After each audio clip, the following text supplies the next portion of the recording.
So thank you. My name is Mike Troiano, and very quickly, I started off as an ad guy in New York. I worked at McCann on Coke and GM. I learned a bit about brands there, and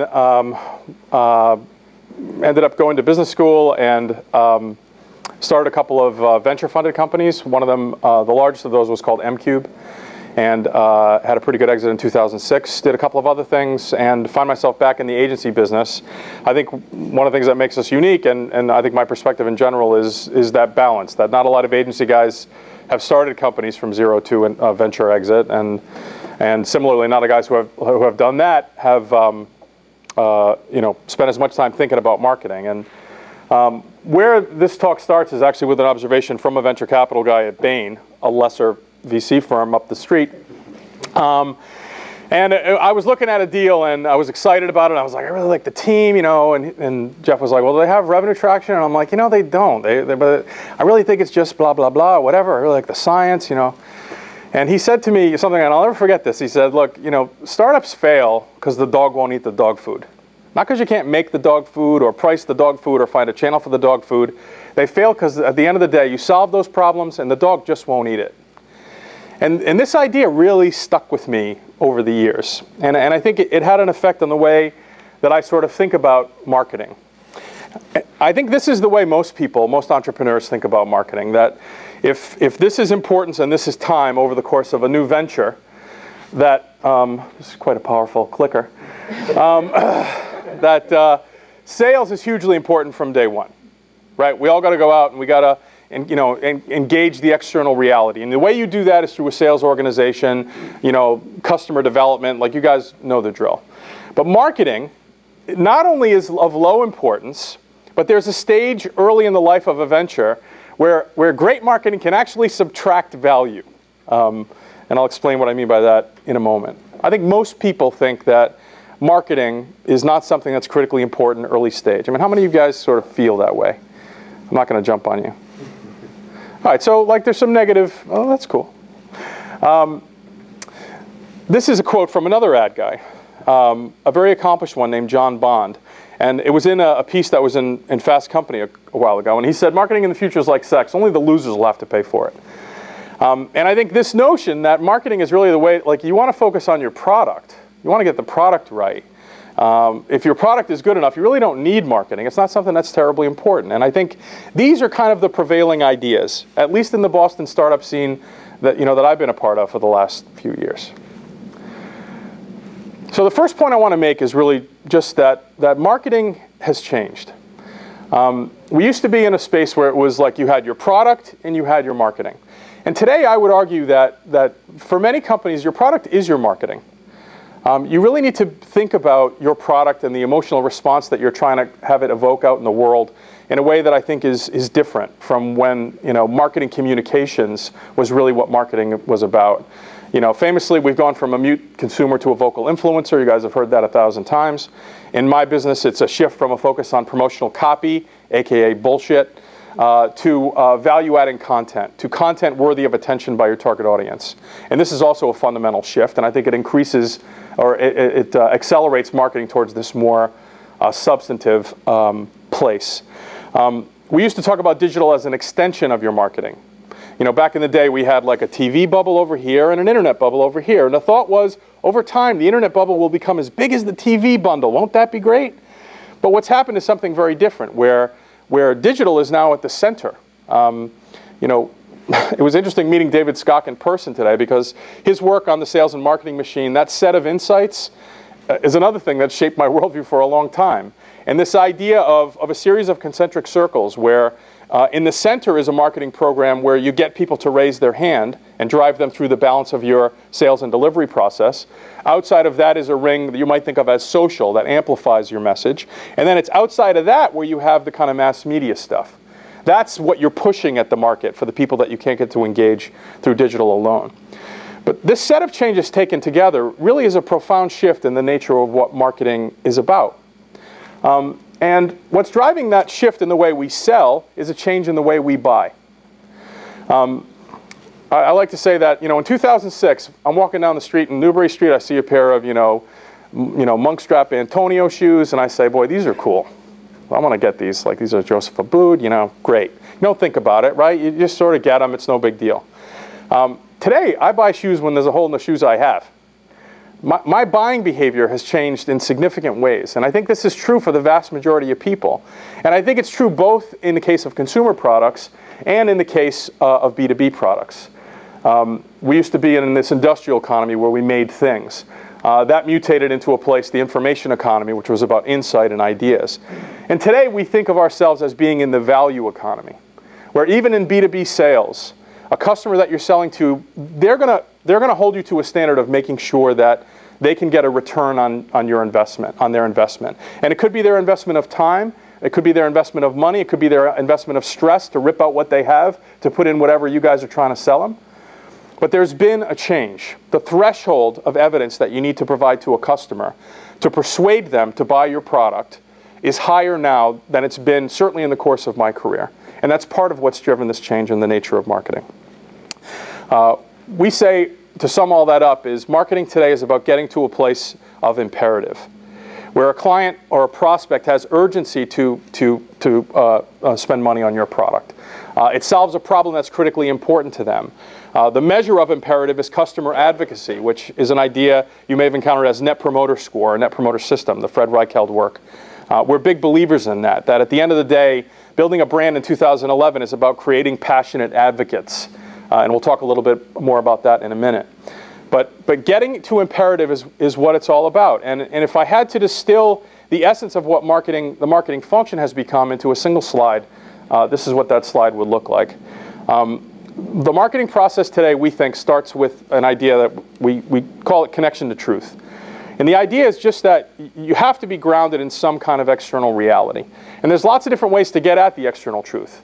There are free ways. You can set up a kind of quick and dirty listening station and start to monitor the conversation you care about. You can use conventional research methods. You can create a customer panel. Your connection to truth might just be that you have a charter customer who's helping to shape your product in the direction of what the market wants. But all great marketing, in a way, job one of marketing today in 2011 is to connect your organization to the external truth. Once you do that, the second job of marketing, with a kind of capital M, is to achieve what we call clarity of message. And this idea, which we're going to spend some real time on tonight, it's the substance of the discussion, is that people are busy and distracted. They got 1,000 things going on. They don't have time to interpret your nuanced paragraph-long positioning statement. They really don't. You've got to boil your value proposition down to a singular, simple idea and just hit them in the forehead with it so that it sticks to them. And a lot of the work we do is helping entrepreneurs who have these richly complex ideas and value propositions boil it down to something the market can easily consume.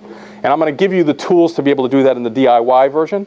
And those of you who are interested, we can talk more after the presentation. Once you do that, the third step is what we call alignment of offering. And alignment of offering is where you take the emotional value proposition that you define here, and you begin to translate that first into the product experience itself. All right, so here's another change. Your product is your marketing. Like, if your product creates impression A and your marketing communications creates impression B, then the world knows that, the latter is bullshit, right? They discount that because we've all become so cynical. The customer is us. Like, none of us watch TV ads. Like, we either DVR stuff or we zip through it. Like, when's the last time anybody in this room clicked a banner? And yet many of us have probably built, ad targeting businesses on the web, right? Or on a mobile device. So this idea of infusing the brand, once you figure out what it is in a way that's actionable, first into the product itself is fundamental to effective marketing in 2011. Fundamental to this idea of getting to imperative. After you do that, you want to make sure that you infuse that brand into the other external touch points of your organization.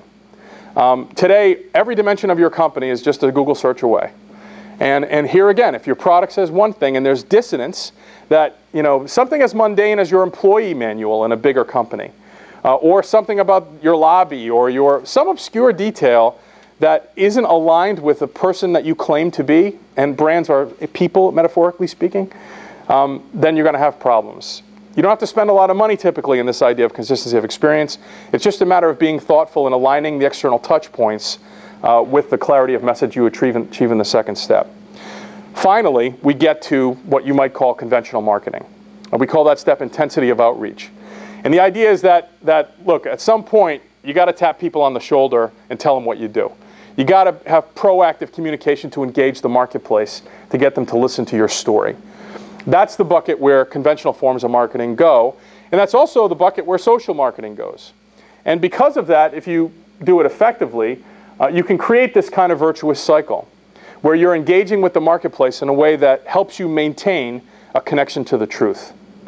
This notion of your social participation being a tool to guide the organization, to shape the direction of your product, is again a really different way of thinking about marketing than the stuff that I did for Coke at McCann, 1,000 years ago. So this is the model at a high level. This is when you think about marketing. When I use that word marketing with a kind of capital M, I first want to say that I'm really focused on these 5 things. And what I'm going to do is I'm going to try to identify, you guys all have big brains and a lot going on. These are the 5 things that I'd like you to sort of take away. And the first of those is this idea of marketing with a capital M. Before, they took away product management and marketing lost its seat at the grown-up table. Like, that's what we're talking about, is marketing. The way you engage the marketplace, the way you tell your story and think about how to sell your product. Okay? All right, I mentioned this. Simple idea. Job 1 of marketing is to find ways to corrupt your vision with the external reality. Right? We'll talk about the entrepreneurial journey in a minute, or at least my experience of it. And this notion that you're hiring a marketing person not to come and coordinate a bunch of tactics, but first to help you be more thoughtful about what is happening on the outside. This idea of connection to truth. Like, who owns that in your organization? If it's just you and a technical founder, then you own it. And that's perfectly fine in the beginning. But someone needs to be responsible for it and to maintain that connection as the organization grows. This guy is another person who's had a big impact on me. This is Steve Blank, for those of you who don't know him. Who knows Steve Blank? All right, everybody. So I'll try to move through this quickly. I really am anxious to hear what you guys have to say. But anyway, his work is the customer development stuff. And I really think that, especially in the simplified form of this new book that somebody else wrote, I think it's a really powerful set of tools to help entrepreneurs develop customers with the same intensity that they develop products.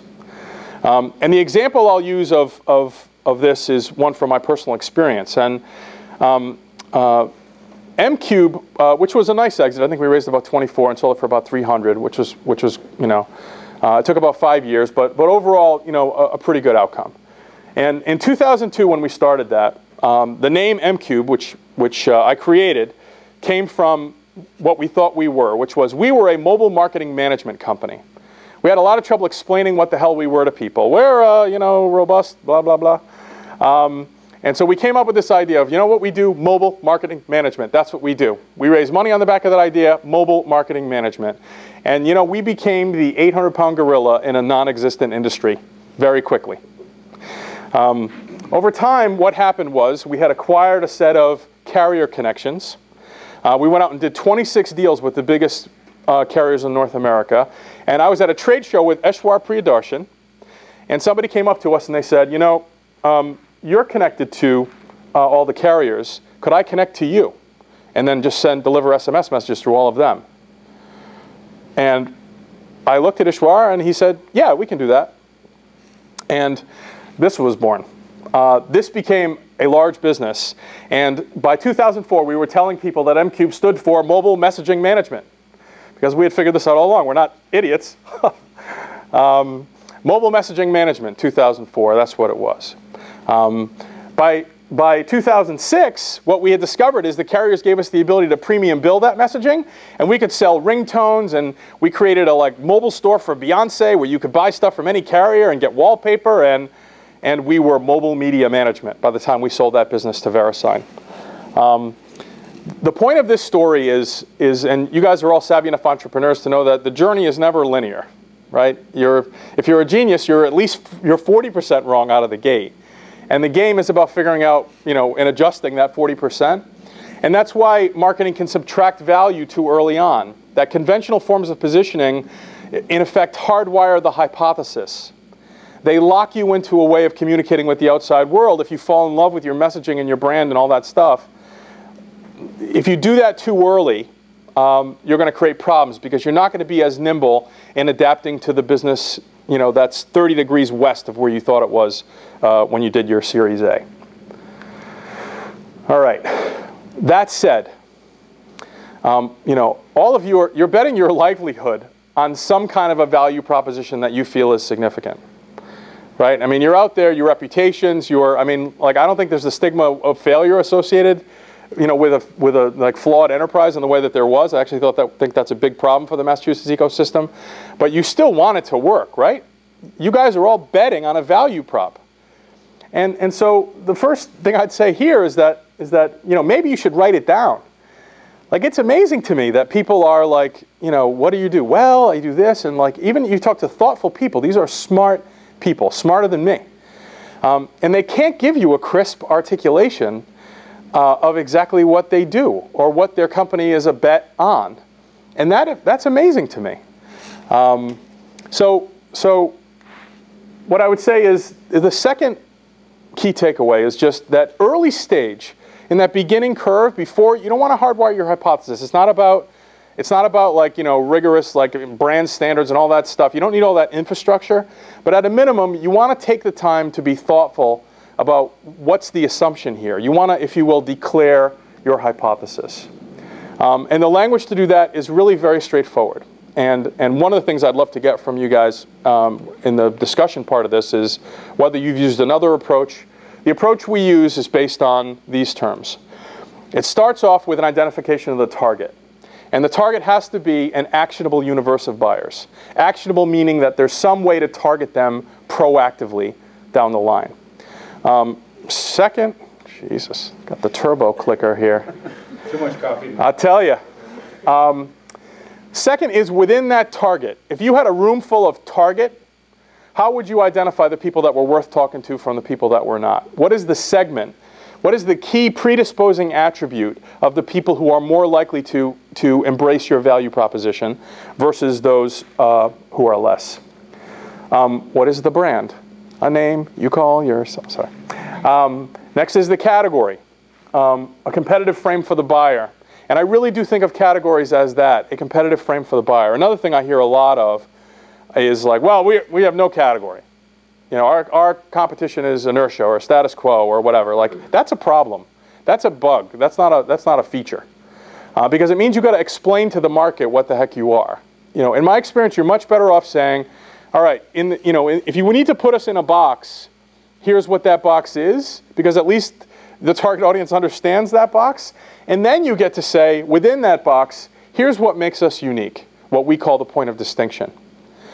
Making a claim of distinction isn't sufficient. You need what we call a proof, which is perceived evidence of truth. Okay, this is very ad guy language, perceived evidence, but it's deliberately chosen.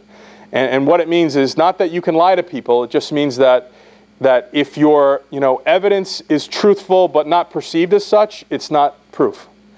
And similarly, if it's not really evidence but it's perceived as such, then it is.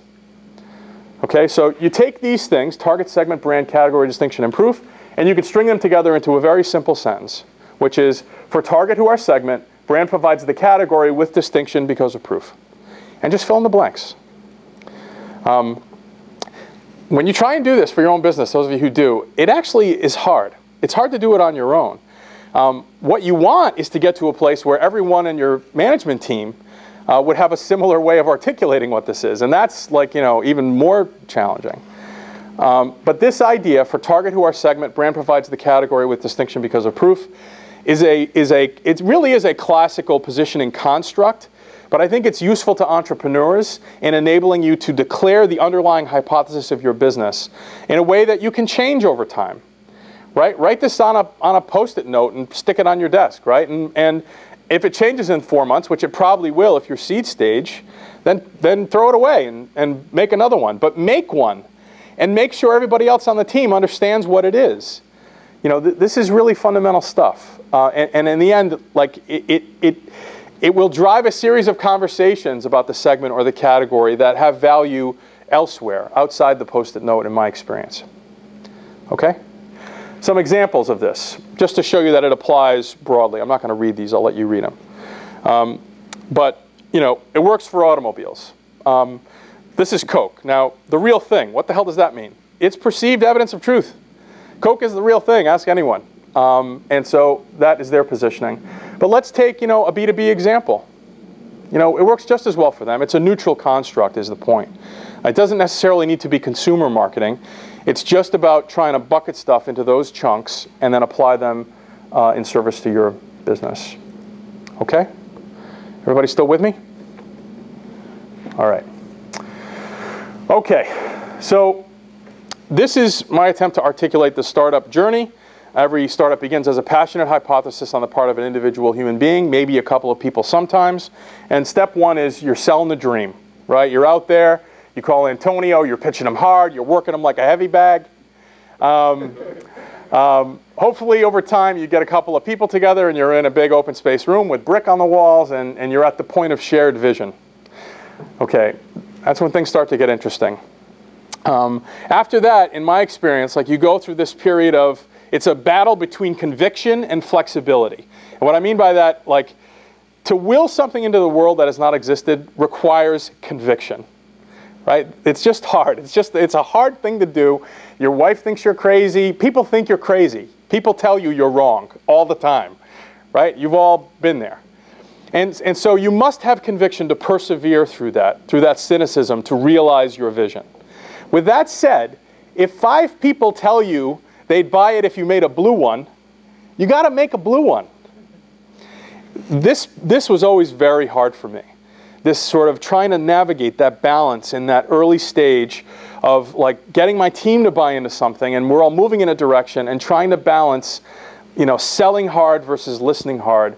Very hard to do. All right, so you get through that and you reach the point of proven opportunity, what some people call product market fit. That's a dramatic inflection point. I'll talk about that in a minute. That gets you to a place that I think of as the valley of discontinuous change. Because if those of you who've been through this stage, it's a cruel stage. Because all the guys that were your heroes down here, all the individual contributors that made it happen, that found a way, that were creative, now you've got an ops guy that locked them out of the production network, and they're cowboys. They become a problem. Now you've grown up, and now there are more controls. Now you're worried about scale. Now there's this transition where the people that have been your go-to guys, are now operating outside the system and becoming problematic. You bring in new managers, you need a CTO, whatever. People get promoted to irrelevance. We've all seen this, right? If you survive that, you're on the race to scale. Hopefully you get to a place where you're riding the rocket and then you're a real business. So this is sort of a gross oversimplification of a journey that many of you in the room have been all the way through several times. This point, the point of proven opportunity, marks a real inflection point in the nature of what's important in the marketing function. Okay? And that's the third thing, is that product market fit changes things in terms of your marketing priorities. At the point of product market fit, companies talk about themselves. And these are examples of real companies that have come to me for help. A couple of these are mass challenge companies. I think one of them is a Techstars company. So I'm going to do a little sample in the room. So who here wants an intuitive but powerful approach that allows UML diagramming to be code-centric instead of model-centric by giving users an interactive exploratory visualization platform? Who here wants that? Not a single person? Really? You said UML. Everybody ran. Oh, sorry. All right, nobody wants that. Who wants a nutrition-based, gluten-free food company that uses ancient grains to provide innovative products that are both convenient and delicious? Come on. Get some love for convenient and delicious? All right. How did they go to that from UML? Well, no, these aren't the same company. When the UML thing went sideways, they were scrambling. Somebody had a bar and they were like, let's make these. Yeah, no, I don't know. These are different companies. So who here wants an innovative, patent-pending hand hygiene solution to help hospitals improve hand hygiene compliance? All right, a couple of people. All right, so the net of it is that some people want each of those things, and that's great. And you've all seen and maybe written things like that to describe what your company did, right? All right, so who wants maps that make code easier to understand, work on, and improve? Who here is interested in that? All right. Who here who wants ancient food for a better life today?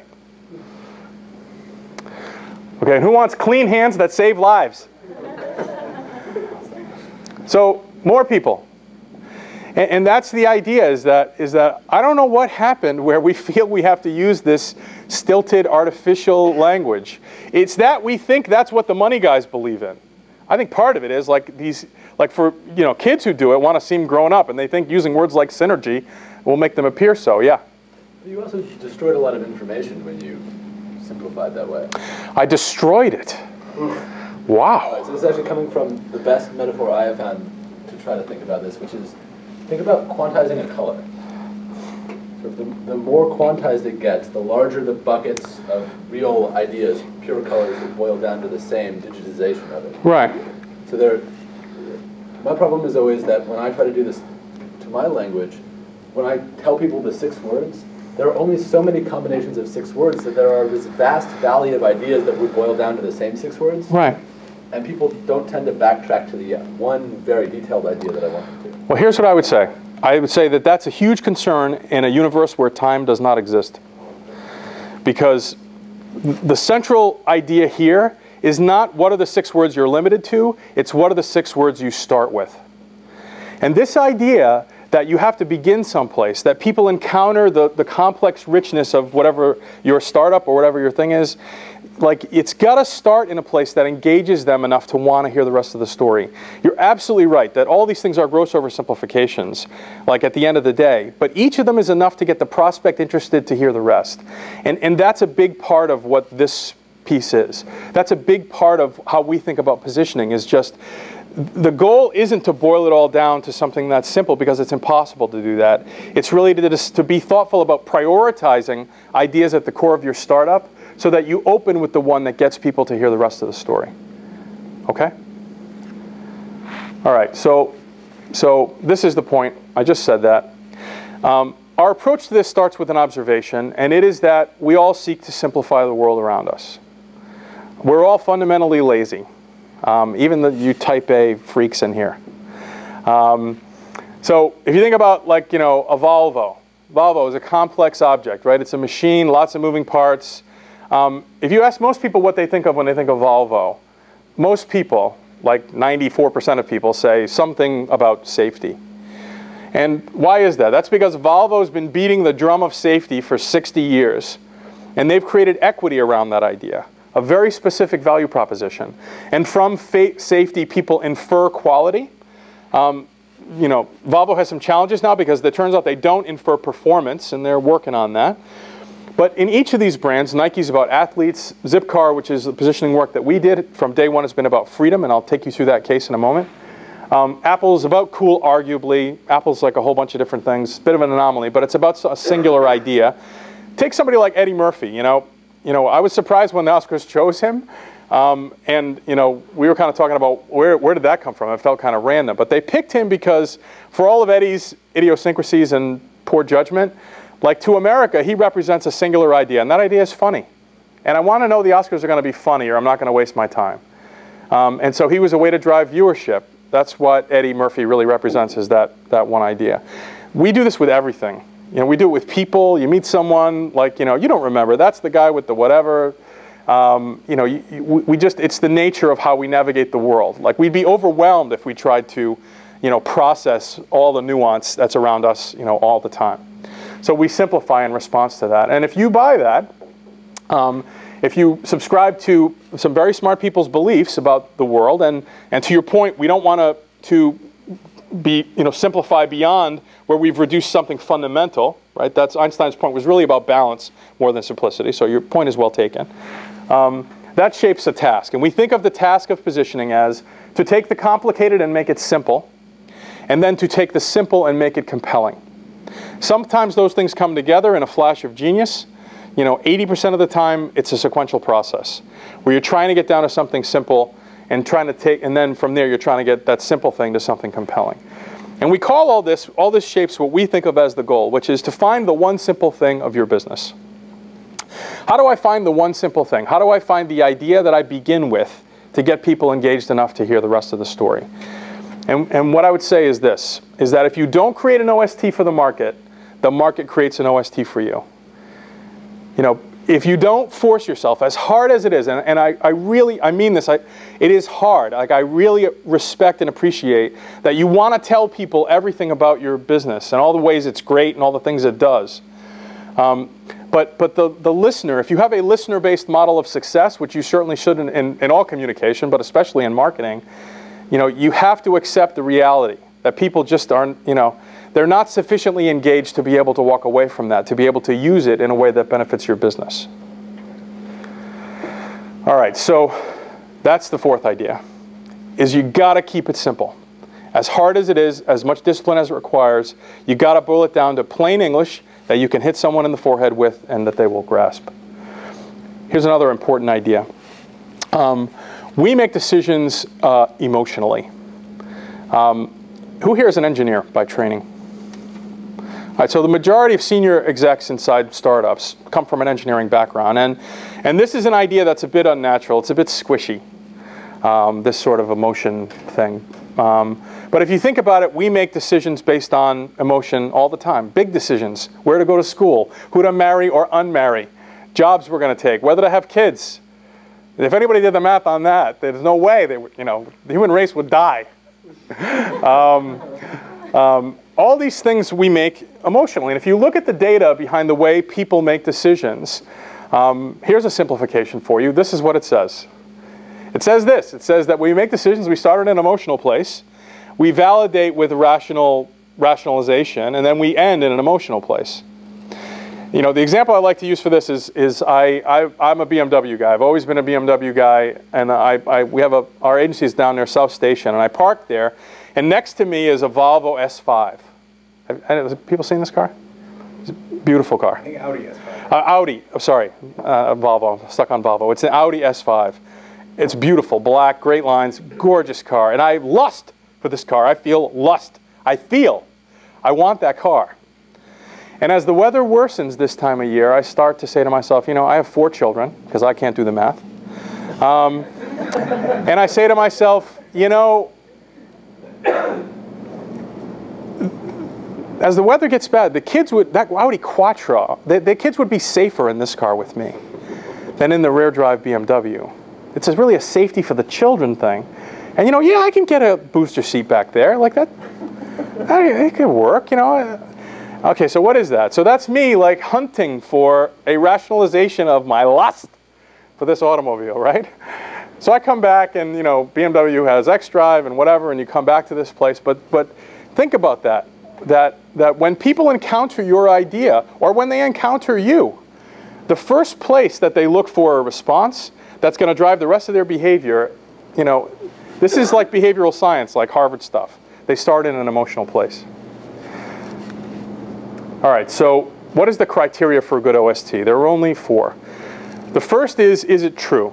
Is it true to the capabilities and culture of the organization? The level of energy required to sustain a lie as your OST is crippling. Like, it really must be true to, if not your reality, certainly to your intention for what you aspire to be. The second is it relevant? And that's not, is it relevant to your mom or whatever, it's is it relevant to the target audience as I've defined them? Is it something that they see as pertaining to, you know, their ability to, you know, could it become imperative to them, if you will? Third is it motivating? Meaning, once understood, will it change what the target thinks, feels, or does? Right? All of marketing is about one of those things, or more than one. But if internalizing that idea doesn't change what the target thinks, feels, or does, then it's not worth investing in, really. And then finally, is it distinct? Is it distinct from the claims of competition? And this is another pitfall that people struggle with, because, you know, you can't launch a detergent today with stain-fighting power. I mean, I know that's what detergent does, and I see all the time new detergents with stain-fighting power. But it's not, every detergent has stain-fighting power. Like, stain-fighting power is not a distinct claim from the claims of competition. So it's table stakes. It's noise in the mind of the consumer. And, you know, that's an obvious example, but look across your categories, those of you who have them, and more often than not, you know, you see the top 2 or 3 people all with exactly the same message. And, you know, don't fall into the trap of making the same claim, i.e. using an OST that is indistinct. Yeah. But isn't there a gravitation towards the important factors so the PowerPoints all do start to look alike? Like as soon as a person realizes this is important, everybody else copies you. There's always a way to create distinction, even in ways that are based, entirely in emotion. And I'll give you an example. The original, so Steve Jobs comes into Apple, and the company's 90 days away from bankruptcy, and he starts a project to create a new Mac. And that project eventually yields the iMac. Okay, revolutionary design, call it what you want. It's a CPU, it's a disk drive, it's a monitor. It's packaged in different ways. It's got a Bondi blue case based on the, color of the water in this beach in New Zealand or whatever. But that was a set of essentially commodity components, engineered to a very high standard of quality, but brought together into a package that had a very different emotional value proposition than all of the gray and beige PCs that preceded it. So I see the implementation is unique. Yeah. But the word, okay, I got you. That distinction was, we want to create a PC for people. And out of that, it's realized, that claim, that marketing claim, is realized in the form of the product. Okay? That's a crude example for a lot of reasons, but you get the point. All right, this is the point I made earlier, is just that we try to apply the cocktail party test. And your business is this. It's hard to explain, like there's a lot of richness to it, and we recognize that. But in articulating this to someone, you have to start someplace. And the place that you start, like that's really what you want your one simple thing to be. I feel like I made this point earlier. All right, the vessel in which we incorporate an OST is something we call a message model. And what it includes is these elements. It's the positioning, it's the one simple thing, a summary of the cocktail pitch, which is that in sort of vernacular, functional benefits, emotional benefits, stories, proofs, personality attributes, and tagline, which tend to be creative deliverables. Whoa. Mike, if I could make one interruption. Take one slide from this whole presentation. Take this one. Xerox it in your brain so we'll figure out how to go and work on all of these boxes. So the purpose of the message model is, so I worked on Jaguar when I was at Ogilvy. And we did a $16 million project around the world for Jaguar at a time where they were trying to resurrect that brand, to figure out what Jaguar was.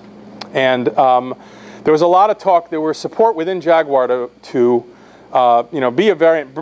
BMW was booming. Mercedes was still a giant and successful company. And Jaguar was struggling to find its own. And we did this global study, spent all this money, all this time, and ended up with this big, racing green binder, beautiful leather-bound, like Ogilvy deliverable. And you know what I remember about it? I remember the same thing everybody else remembers, which is on page 6 was the phrase, "A Jaguar is a copy of nothing."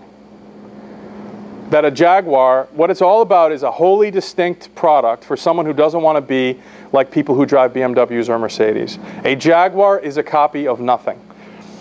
And I sort of remember saying to myself at one point, like, first admiring that we were able to we were able to essentially charge $17 million for it.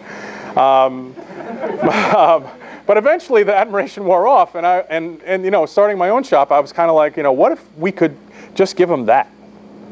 What if we could just figure out like how to boil it down? And it's not because that's all encompassing. It's because at the end of the day, that was what the team walked away with. Like, the truth is nobody in the creative department and truthfully very few people in the client organization ever read that binder. It went in the back of their desk, it went on a shelf someplace, and it collected dust. But everybody knew that a Jaguar was a copy of nothing. And so if you want to modify the behavior of your organization, align your outside story, every external touch point with your idea, like forcing yourself to boil it down to a single page is a great discipline. And on a page like this, you really can fit pretty much everything you need to go build a brand. Like if you take the time to like make one of these thoughtfully, then you have it in your cube, and like when you have to go make a speech, when you have to go present at South by Southwest, like you have a guide. You can take all of your communication, you could take your brand identity, could give this to a designer to say, here's who we are. Make us look like this. But the idea is that you get down to a single document that hopefully everyone in your organization, as it grows, can relate to and kind of wrap their head around and understand. And the minute that goes to 2 pages, you reduce the likelihood of people being exposed to all of it by half.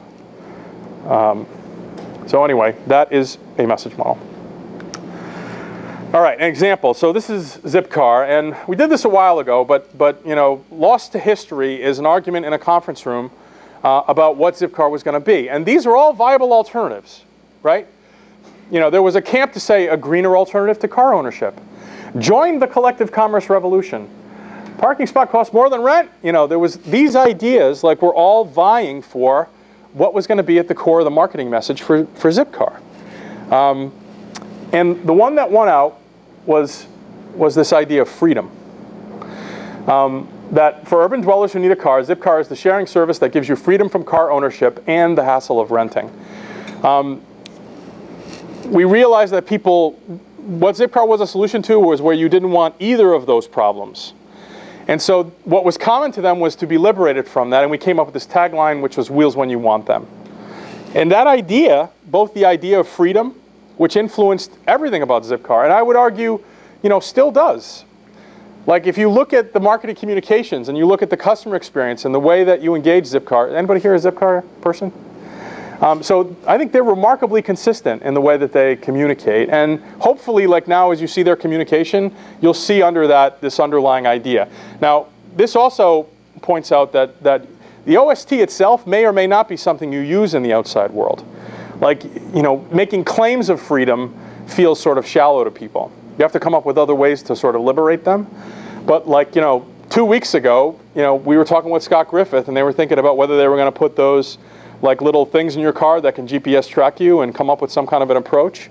And they shot it down, and the reason was that it's not consistent with the brand positioning. And this is, 8 years later. And I think that's pretty cool. So can you go back to the slide before the car? I just wanted to feel Okay. You oversold the message model, Antonio. I'm taking a picture. It's fantastic. I don't know, I'm curious what you're doing, but in my 15-year career as an entrepreneur, if I had this on day one, I would have saved a boatload of time. It's going to be a biggie. Matt. Sure. I'm a client, so I'm a customer of all this. It's so easy to say, it's just one word, right? We're in a sector, everyone's going to gravitate to the same word. Right? You look at this and you go, freedom. Of all of the possible words in the English language, what is the likelihood you wind up there on your own? Right?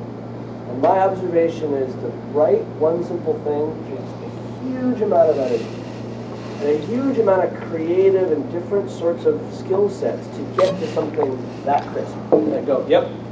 And then any other company say, oh yeah, we're freedom too, totally a lie. And everyone sees right through it. So yes, it is simple. Yes, it is one word. It is incredibly challenging to get to. So just wanted to underscore. How long did the Zipcar exercise take start to finish? Took about 12 weeks. 12 weeks into Well, the way we do it for entrepreneurs is different. I'll talk about that in a minute. But that particular example took, generally speaking, in the old modality, these took a financial quarter. But I'll explain how things have changed and how startups don't really need that. Actually, Matt Cutler influenced our thinking significantly in that respect. Yeah. So this and I think most of the other examples you've talked about have been business to consumer. So Coke and Zipcar, they're selling to people. Do you think that changes at all, this balance of functional versus emotional benefit when you start talking to business customers? Right. Well, I mean, I feel like I have all these snarky answers for you, and I really don't mean to. But respectfully, I would say that in a B2B sale, you're selling to people too. I mean, I think that the notion that I somehow transform at 5 p.m. from being a B to being a C I always found that an artificial idea. Like, I think the people that we sell to in B2B companies, and a lot of our clients are B2B, very obscure technologies. We were at Plexi all day today, which is you guys are you in Plexi? And that's a very, esoteric, challenging, network virtualization technology. But at the end of the day, people are buying it. People inside, network managers inside organizations who feel a loss of control because of server virtualization has increase the complexity of their network management geometrically, and they feel anxiety that one of their applications is going to go down. There's human stuff there, and I feel like that idea that even if I'm selling to a B, I'm selling to a person within the B. For me, validates this.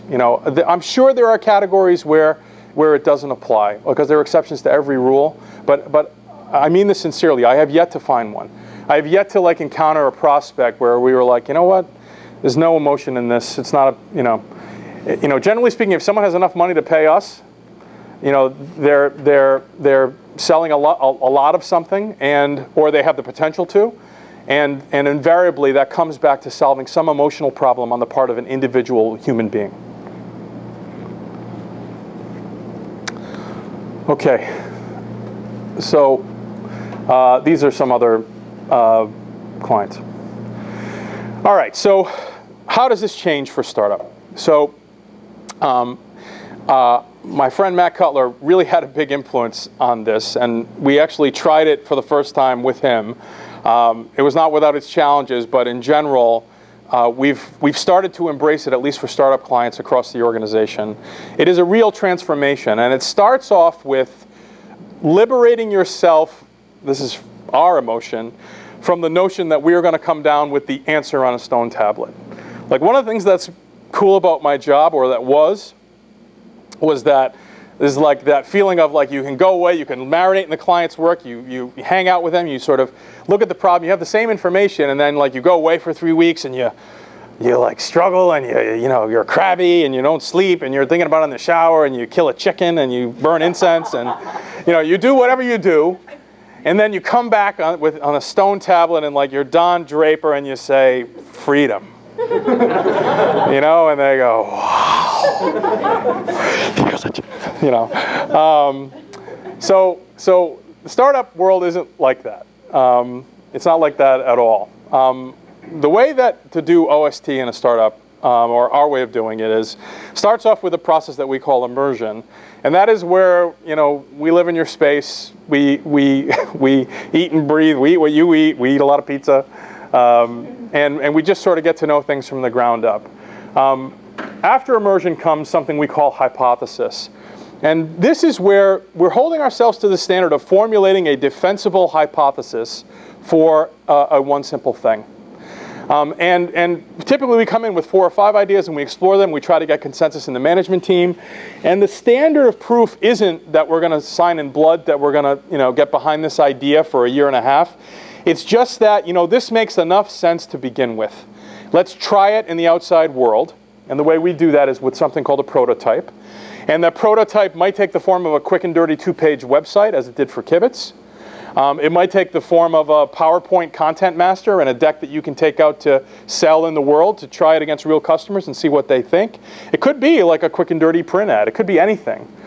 But it's really a prototype. You're trying to get it out. And you can't be too married to your hypothesis, because odds are you're going to be wrong. You're going to be at least half wrong.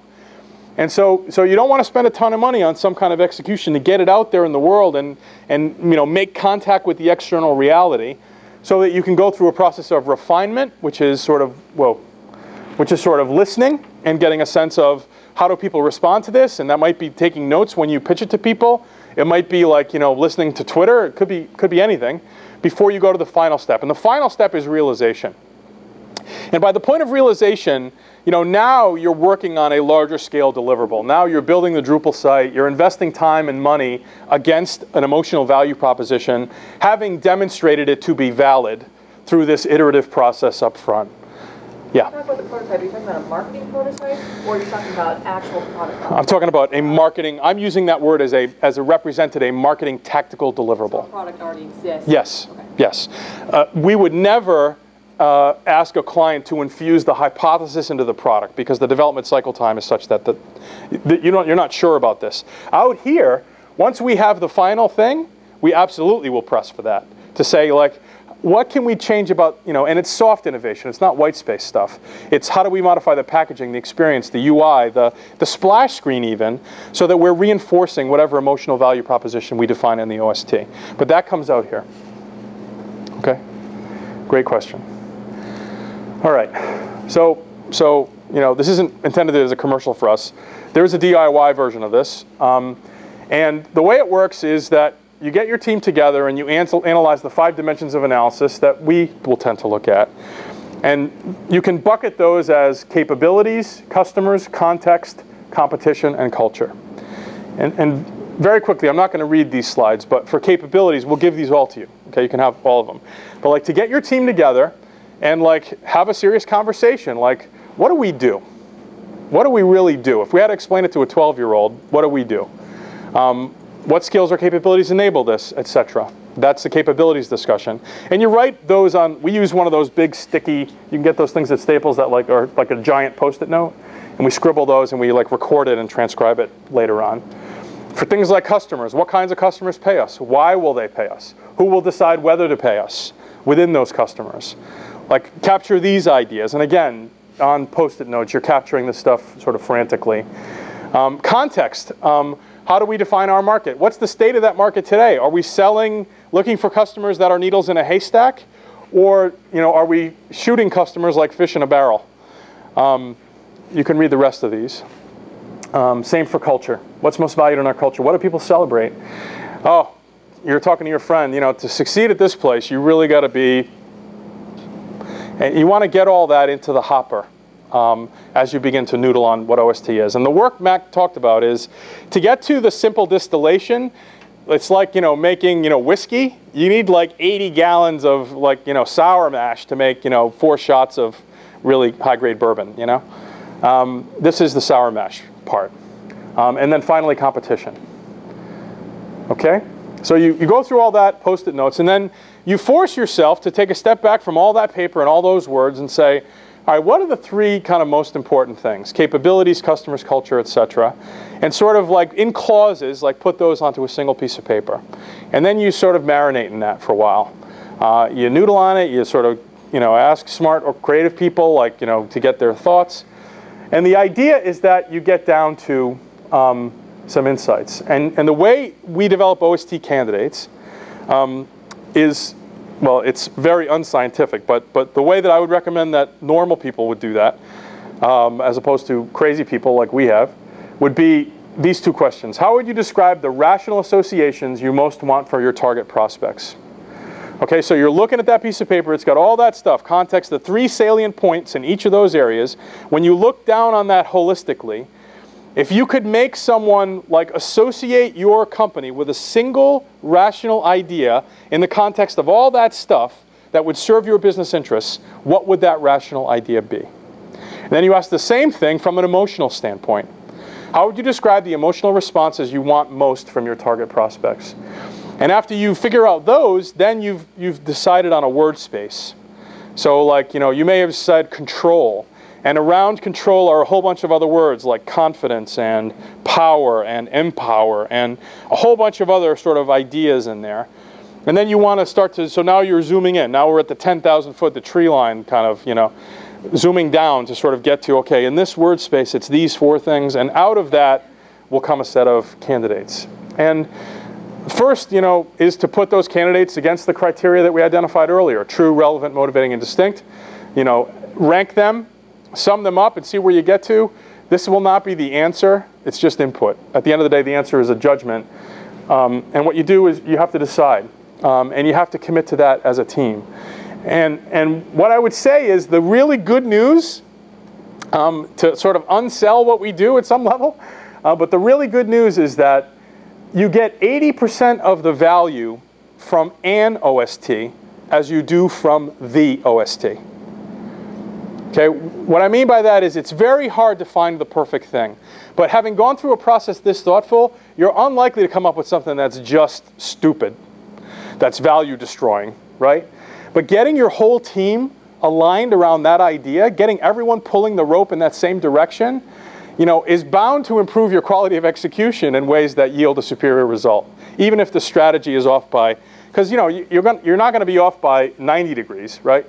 You're not going to go east when you should have gone north. You're going to be off, 30 degrees, and you'll course correct because you're an entrepreneur. So the process isn't really about finding this holy grail answer that's going to change everything. It's just about like really trying to dig into and be thoughtful about what are the dynamics in our business, and how can we look down on those dynamics, separate ourselves from them enough to boil it down to a singular idea that can be the stick we lead with when we engage the marketplace. Okay? All right, and that's the last point, is just that at the end, getting aligned is worth a lot. And if you haven't bought anything I've said tonight, if you're just like marketing, walk away with this, that getting everybody on your team aligned, like so much of being a leader in a startup is just getting everybody going in the same direction, particularly because that direction changes every couple of weeks, in subtle or significant ways. The pivot, I hate that word. Takes something wholly traumatic and trivializes it as the pivot. But anyway, getting people aligned is a really valuable thing, and if nothing else, this is a process that will help you do that. My last point is this.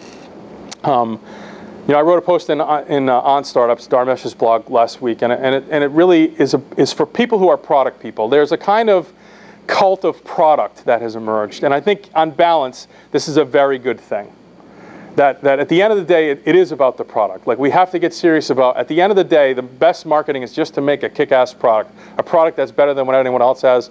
We're all reading the Steve Jobs bio. We're all, we're drinking the Kool-Aid on product, lean startup, product. This is the patron saint of great products. And he said a lot of really smart things. And one of the things he said was this.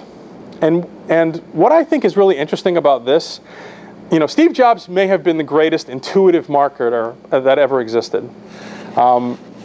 He had this remarkable skill set to respect, even though he did not grow up on the engineering side.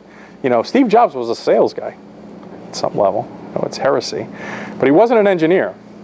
He respected the value of engineering, but he really wasn't an engineer. He certainly wasn't a material scientist, which is where a lot of the distinction in his products came from. And what's fascinating about this to me is that you see the balance of, first, a great product. Like, this is someone who really struggled with those products, with those buttons on the screen. But then you see this. You see a sensitivity for human response, empathy, that he wants people to love it. The reason that he has to go from the software into the hardware is if you're serious about software, it's the Alan Kay line, you got to eventually deal with the hardware. And then from the hardware, it wasn't enough. So you know what? He had to go into the value chain. And so he goes and he re-engineers the entire music business. And that's not enough. It's a process of taking control from the silicon layer all the way through the value chain of industries, all in service to a response on the part of a user.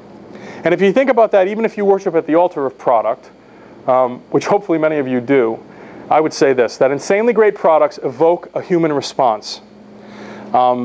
That's what makes them great, is they elicit a response from people that is visceral, that people get excited about, that they talk about, right? That's the essence of great marketing. And I would just say that creating that really isn't an accident. That's the kind of marketing that I think you need to have today, and hopefully that's the kind of marketing that you've taken a step toward doing tonight. That's it.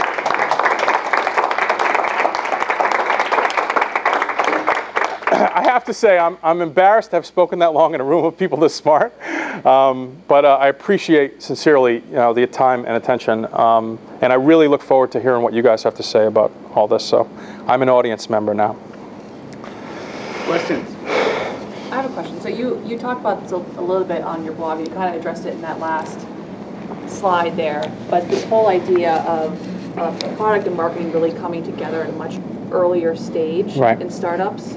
And you recommended that book. I think it's Baked In or something like that. Yeah, that's right. Alex Bogusky's book. I really want to understand that a little bit more. I want to talk about that a little bit more because I think it's a really interesting idea, and I just don't know how it works functionally within an organization. Like, how do you really change an organization to meld those two things together? Product and marketing? Yeah. Well, I think it's that you think of marketing as a function that is strategic as opposed to a function that's responsible for a set of well-defined tactical deliverables. Right? In the very beginning, like how do you set up that organization so that it Well, works? so I think, let me give you an example, because all three, this is the full chain of three of us that work together. So at Tableau, we had hired 7 people, all engineers, all of us, before we hired Liesel, which was our first marketing person. Right. She came on board, and on day one, I, clueless as I am, said, your job is to get us lots of users, go do it, but don't bother the engineers. Right. So I think And I that's what didn't you're really addressing. like that, let's put it that way. So, and I started in marketing, and then I transitioned into product management eventually. Right. Which is a very unusual path. But shouldn't be so unusual, right? That's right. You were frustrated by the lack of substance in the marketing that was being done in that. Frustrated Absolutely. with the lack of control over the product. Yeah. I mean, for me, so there's a couple of dynamics there. One is like, as a marketing person, how do you acquire power? And I would say that the way I've seen be most effective, and the way that I've done myself, and I do this with clients too, is I become the internal expert on what the customer actually wants. Because at the end of the day, if you're in a scrum and you're negotiating product features, that's got to be the trump card. If you can articulate specifically what an actual customer from the outside world said to you in an anecdote or whatever, like, you're going to be able to move that product in the direction of the external reality. And so I feel like part of it, like, I talk to you guys as CEOs and startup people and a passionate advocate for marketing. So when I talk to marketing people, I'm very hard on them, because most marketing people just don't want to do the work. They want to make ads. They want to be makers of advertising, which is bullshit. And so, like, I would say that part of it is just to really invest the time and energy to develop that connection to the outside reality. And today, with social tools and with, the ability to do, like, create customer panels and manage get satisfaction system, like, there's no reason, and you probably do this on the product management side, but that's such an important aspect of marketing, is that marketing becomes the voice of the customer inside the organization. But is there almost like a different role? Is there almost a different role in a startup that's something we haven't seen before? Kind of really meld the two things together. Yeah, it's an important question, and I don't know, only because there tends to be a lot of variability in the startup team of most startups. I mean, I think the new archetype is a technical founder and a sales founder, right? And I would say that typically that product sensibility and that external focus comes in the form of the sales founder, but that model doesn't scale. Right, it can start you in a direction. Eventually, trying to bring in someone, like, you're going to bring on your first marketing person, and you can either bring on someone who, like, is a member of the target or really understands the target or really gets that, or you can bring on someone that, like, really knows how to, like, hand out flyers and do whatever marketing tactic you think you need in month 8 of your journey. It just seems like with products today that the product is the marketing in so many ways. Absolutely. And it's hard to... That's absolutely true. I don't feel like organizationally companies have really caught up to that. But I think what's interesting to me, and the reason I love Boguski's book, was that is as it's always been. The anomaly is the 20th century. I find myself saying that a lot. I must be getting older. When you think about, like, a story I love is the story of the Shakers. So the Shakers are these religious fanatics. Their OST was fanatic. Their actual name is the followers of Christ who believe in the second coming of Jesus the Lord. Like, they have this long name, and they have 2 fundamental religious beliefs which have impacted the development of that brand. One was that your work is an expression of love for God, and so these people over-engineered and over-manufactured everything they made to the point where the stuff was indestructible. They made chairs in the 1800s that are still, like, rock solid. And the second thing was that they were fanatical in the way that they worshipped, and they would, like, shake violently in their religious ceremonies. And so, in my head, like, there was a conversation in Pennsylvania where some guy was like, God, you see these freaks over here with the beards, like, shaking around? And the other guy said, yeah, but they make a hell of a chair. And the Shaker chair was born. Right, one of the first brands, right? There was no shaker, like, try a shaker. There was no campaign. There was no, it was like, it arose spontaneously and authentically out of the essence of a story. Because I think they must be fanatical about the chairs too. Like, there's some weird, alchemy there. And out of the back of that happened to come something that was durable, that's lasted for 200 years without a dime of paid advertising. And what I find interesting about the times we're in now is I see that happening again. Like, Dropbox is one of those things. Like, there's this story that we all heard about some guy who was, like, sick. It can't be this hard to move shit from my phone to my desktop. It just can't. And then out of that comes this elegant piece of software, and then just boom, billion-dollar valuation. So I feel like, in a way, we're getting back to that. We're getting away from marketing as something trivial that you apply to products as they come off the assembly floor, so that you can mass produce them and reduce your unit cost, right? That's what all that stuff is about. Now to entering a world where we're getting back to the creation of authentic relationships with people based on product quality. And so product management, for me, has to come back into that marketing organization and into that marketing sensibility. Mike, just to add on to that, right, is products are widgets, right? And that's a really complete reductionist understanding, approach. It's like, it's just a bunch of metal, it's machined, and it's some fluids, and it's a car, right? That's what the product is, right? That complete understanding of the product accounts for the emotional response that goes along with it. And all the things. So it's like, what is Dropbox? It's actually really hard to describe well. But it's like, it's easy. It's like invisible. It just works, right? That's why we all pay for it. Because it's like not there. Right? It's this totally invisible thing, right? It's awesome. And so where you have companies where you don't have someone who has a holistic understanding of the product, both its functional attributes, how it's made, and its emotional attributes, yeah, you go all over the place, right? And I think that the job description you're asking is CEO. It's non-delegable. That the CEO's job must be to understand the product holistically and guide it. Because the engineers, by definition, they're working on, the language, they get all into the widgets, right?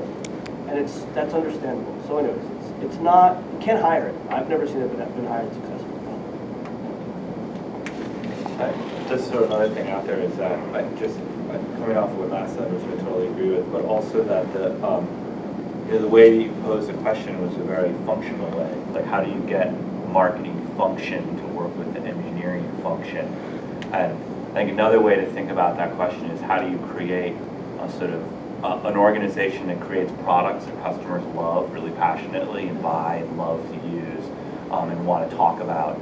And to think about that not as how do we get two functions to work together, but how do we get a product development organization that goes out and does that. And I think that there are a lot of things there are a lot of both, kind of big things, like have a leader who's really good at that. That really helps a lot. But I think there's some other tactical things, just teaching engineers how to go into the field and watch customers and work with them and talk to them, as opposed to thinking about, well, that's a job for somebody else. Like, one way to think about product management is that the job of product management is to teach engineers how to go talk to customers and to facilitate a process where that happens, where they go out and they get to see how people work. There's a great set of writing called contextual design, but contextual interviewing is like, there's an article about that. It's a good methodology for doing that. Another thing I've seen that worked really nicely for some products was to hire customers on the product team. So like Dreamweaver at Macromedia, they hired the whole QA team were all web developers. So they were like, we're not going to hire QA people, we're going to hire web, at the time it's called webmasters, because we're building a product for them, and they're going to test it better than anybody else, and it'd be good to have some of those people sort of sitting in the room. But anyways, I would step back and not think about how do I get two functions to work together, but how do I get a product organization that builds products that customers love. And I think there's a lot of techniques for doing that. I think that's true, but I think it's also, it still comes down, a lot of organizations have distinct functions, and I still think that's an issue, right? And I just think we need to think about it in a totally new way. Yep, because that I can agree. work. It can also not work, right? Right. And it really is dependent sort of on how you think about each person's function and what they're supposed to be doing, That's which right. I think really needs to change. Or where do you put the seams? Right. Do you put the seam between marketing and engineering, or do you put the seam between product creation and communications, Right. as an example? All right.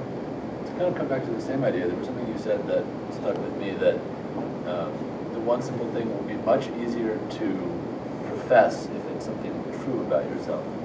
Yeah. That the marketing function is becoming really about this bi-directional exchange. What does the customer actually want? Do we understand the external reality? Yeah.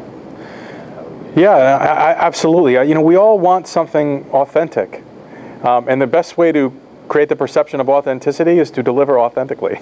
And I love that, because I mean, after a long time, like you start to rail against the nonsense. I mean, advertising is kind of a silly business, It's fun, but it's silly, fundamentally. And so this idea of the move to substance and the move to products and accountability and partly has to be a move back to truth, When I think about the best work of the last, 3 or 4 years, the Domino's campaign is certainly, it's near the top of my list. For a whole bunch of different reasons, not the least of which was they acknowledged the product truth, which is that the product sucked. For 15 years, Domino's OST was delivery. And when that was a distinction, they did fine. But over time, their franchise was stolen by Papa John's on the basis of ingredient quality and implied product quality. And so Domino's faced a very difficult challenge, which was, okay, we can resurrect the Noid, and there were suggestions to do that. Or somebody said in a meeting, excuse me, maybe we should fix the product. Like in my head, that's what happened. That's not what happened. But like that is, wow. And they not only fixed it, but they made fun of it. They had their head chef crying on YouTube. The man was in tears, he was so. And you really felt for the guy. You had a genuine moment of empathy. The marketing gal was sort of wiping tears from her eyes as she's reading the feedback that the crust tastes like cardboard. I mean, there's drama. It's friggin' pizza. But like by the end of it, I want to call my mother, and and it's like that's real. They changed the product. They re-engineered the whole thing. They're like, they may have jumped the shark with this, like your feedback is in Times Square, but I love the sensibility behind that they're trying to get to the reality. Again, it's tied to something fundamental in the product, which is the ultimate reality of the brand at some level. This idea of product as, products increasingly they're commoditized in most categories eventually, and they become a kind of, admission ticket to participation in a brand community, which sort of turns the old way on its head. That's a really interesting idea, and I feel like Domino's has done a really good job of that. So in a startup or it's partly about not making claims that are exorbitant, but it's also like, Matt's company, they're product fanatics. They have serious emotional issues related to the nuances and details of their product. And really what we're trying to do is we're trying to bring that sensibility into their outside message so people can see that. And, people want to connect with Matt. They want to connect with Dave. And to the extent that you're okay with that, you can sort of lean into that, and then I think your marketing will be much more effective. It's got to be true. Yeah. You mentioned that there might be a time that's too early to do this sort of deep branding. Do you think there is a time in a startup that's too early, and how often can you shift that sort of OST and the tagline? I would say before the point of product market fit, you should really focus on the positioning language as opposed to the OST itself. In some cases, particularly, I would say this is a place where in consumer companies it's more important. If you're selling to a consumer and there's something emotional dimension of the product, you really need to go to